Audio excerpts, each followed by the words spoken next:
এ দৃশ্য বৃহস্পতিবার ইসরায়েলের আকাশে। তীব্র গতিতে ছুটে যাচ্ছে আগুনের গোলা, চারপাশে বাজছে সতর্কতামূলক সাইরেন।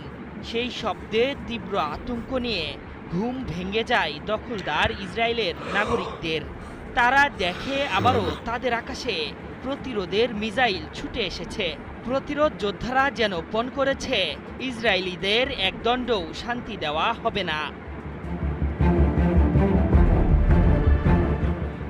দখলদার সেনাদের বরাত দিয়ে টাইমস অফ ইসরায়েল জানিয়েছে, সেন্ট্রাল ইসরায়েলকে লক্ষ্যবস্তু করে ইন্টারসেপ্টর ছুড়েছে ইয়েমেন।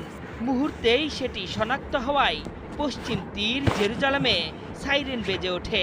তবে উড়ে আসা ইন্টারসেপ্টরের কারণে হতাহত ও ক্ষতির বিষয়ে কোনো তথ্য দেয়নি ইসরায়েলি প্রতিরক্ষা বাহিনী।